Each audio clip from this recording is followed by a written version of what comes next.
My name is Jasmine Mason, and I am a junior at the College of St. Rose. So my mom would tell me that ever since I was little, I would always be running around with a paintbrush, or, every time we would go out for lunch at the diner, I would always want to draw on the back of the, the little placemats. So I was always, into art ever since I could remember.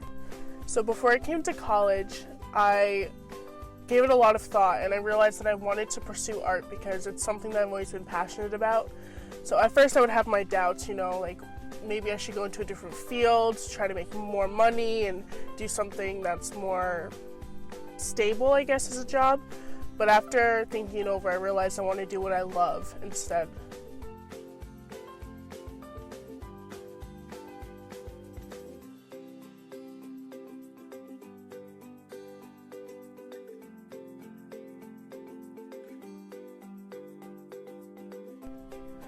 As far as why I love art, I feel like for me it's a way to express how I feel regarding certain situations. I feel like it's a way to really show my talent, and what I love most about making art is people's reaction to my work. I feel like it's the most rewarding thing that I get out of it.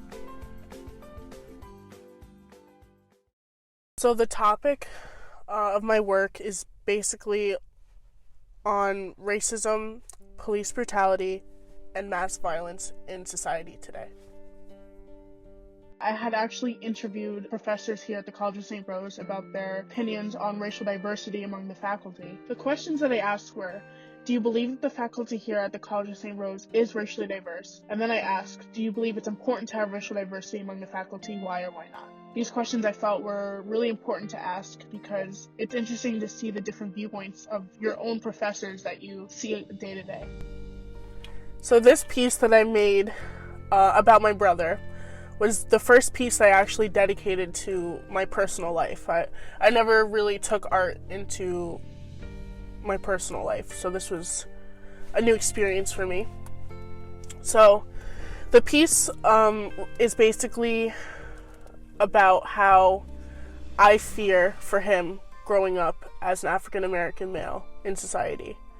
So I gathered newspaper articles that reference mass incarceration or police brutality and stuff that minorities have to deal with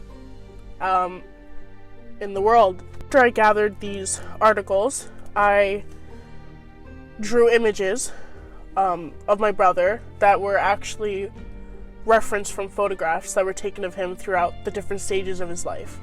So drawing him over these articles represents my fear and things that could happen that I hope would never have to happen to him.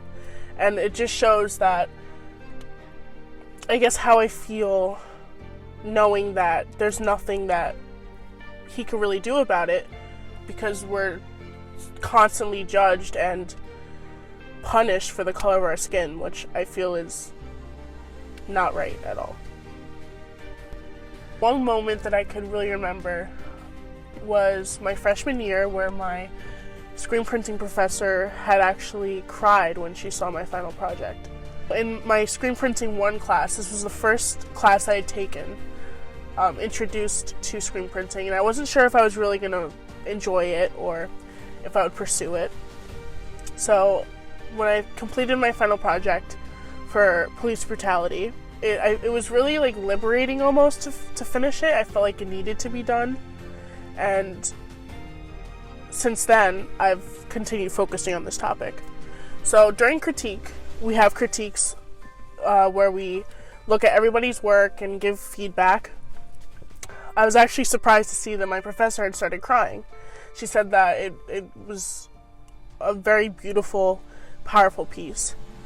And after I saw her reaction, it clicked in my head that I realized, wow, like, this is what I really, really love. This is what is rewarding for me, is when people feel something. And I want people to always feel something when they look at my work.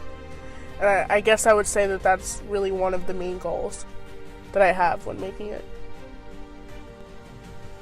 So one night, me and my friends were out and we had gotten picked up by another one of our friends, and we were driving home. And what had happened was a police officer had pulled us over, which I thought would be one officer, but it turned out being two of them that came up to the car. And they were questioning the boy who was driving, and I was in the back seat.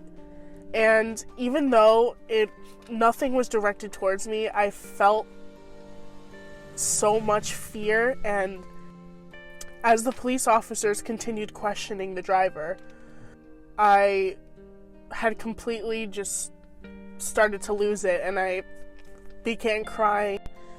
I don't know how else to describe the situation or how I felt except for just pure fear and uncertainty. And it's really sad to think about, just because police officers are supposed to be the people who are supposed to protect you, that make you feel safe. And just the fact that they were so close to me, I just felt helpless.